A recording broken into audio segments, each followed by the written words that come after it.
Listen with me for a word from the prophet Micah. With what shall I come before the Lord and bow myself before God on high?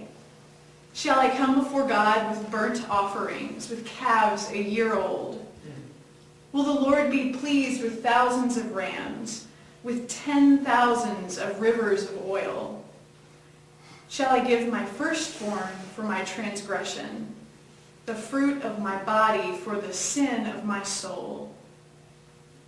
He has told you, O mortal, what is good, and what does the Holy One require of you, but to do justice, and to love kindness, and to walk humbly with your God.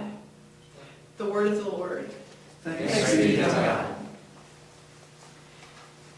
What is being attempted in this place on this weekend is remarkable. It's brave, really. Bringing together people from various traditions and denominations and telling them, preach. Preaching, that form of speech that has taught generations, that's inspired dedication and emboldened movements for justice. Preaching, that form of speech that has caused debate, disagreement, and even incited division. It will be all around us this weekend.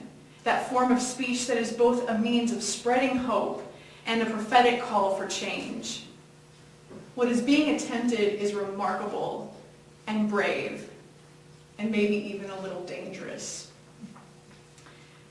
This weekend, we young preachers approach this place fully embracing who we are.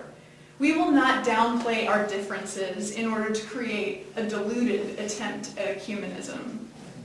No, rather, we will approach this place, this pulpit that has borne prophets and pretenders alike, and say, this is who I am. Christine, wife, daughter, student, wanderer, doubter, Presbyterian, hopeful believer, child of God. We are who we are, and we have not been asked to hide it.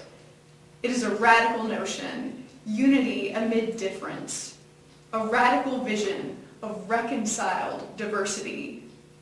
Radical, much like everything else that Christ calls his people to.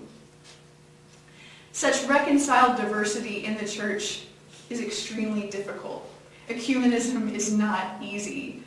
Just growing up in Owensboro, Kentucky taught me that, where friends of Baptist and Catholic and Methodist backgrounds often questioned my affiliation with this strange Presbyterian church. In Northern Ireland, they have a special term for the conflicts that have come from their ecumenical situation. They call it the Troubles. And unlike our mostly doctrinal disputes, Northern Ireland has seen the wrath that Christian brothers and sisters can bring upon one another, a wrath that comes in the form of hatred, intolerance, and violence, and blind fear. During the time I spent in Belfast, Northern Ireland, I witnessed what those divisions look like. They look like 20-foot high walls, peace walls, that are laced with barbed wire, running between alleys to parse the city out. Protestants over here, Catholics over here. It looks like murals that depict prominent religious figures standing alongside militant calls to intolerance.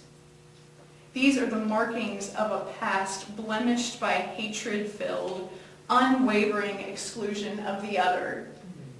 Even when the other lives down the road from you, prays to the same God as you, and is called by that same God as you to do justice, to love kindness, and to walk humbly this journey of life. Northern Ireland may be extreme, but they are not so different from us.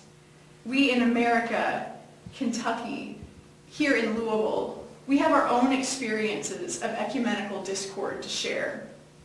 Stories of frustration and experiences of division. And yet, somehow, miraculously, here we are, gathered together by the grace of God to listen for a word of hope from one another. Here we are, encountering brothers and sisters of different faith backgrounds, brothers and sisters whose beliefs and traditions, their theologies and doctrines may differ greatly from our own, who may have different thoughts about baptism, for instance, infant or adult, sprinkled or dunked, who may believe differently about sanctification, some saying perfection is attainable in this life, while we Calvinists spend our lives wallowing in our total depravity. Here we are, people tied to traditions that have shrugged off, resisted, protested, and split from one another.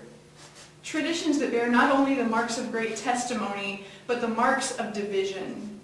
Painful marks like disagreement, exclusion, and even violence that compose our history of Christian life together. We might rather forget these marks, rather hide behind our denominational tapestries of faithful life. But the marks nonetheless remain. They explain our lives spent apart from one another in our various chapels and churches, meeting houses, and assemblies.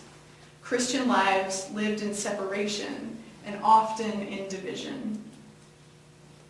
And yet, here we are, brothers and sisters of different backgrounds and traditions gathered together to share a word of grace. What might come of this encounter, of this unique opportunity to listen and to share and to embody the unity that Christ calls us to? I worry, might our words that we share further divide us? Perhaps someone will hear something that they find theologically unsound. Perhaps another will hear words that just don't mix with their understanding of orthodoxy. Someone may speak of God with feminine imagery, and someone else may use masculine language to describe God. With our words, we may yet again find ourselves divided. In our sermons and testimonies, we may yet again threaten the unity that Christ hopes for us when he prays that they may be one. And yet, is this act of speech not what God calls us to through the prophet Micah? To speak clearly, to preach earnestly, and to deliver the message no matter the consequences?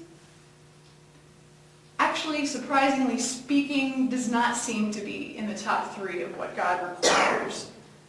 Doing justice, loving kindness, and walking humbly, these represent the call, that with which we may come before the Lord, bowing before God on high.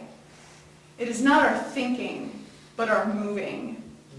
Not our talking about Jesus, but our sincere efforts to embody who Christ calls us to be.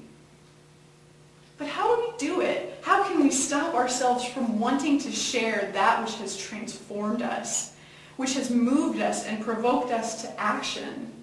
Surely we want to tell. Of course we want to spread the good news of life in Christ. But how can our call to share the good news escape the trappings of the human tongue and the judgments of the human ear? For some, the best approach is to simply avoid dialogue, to quiet that which so often inspires conflict. I'm reminded of a recent visit I had with one of my seminary professors, a professor who herself is often known for causing conflict through her choice of words.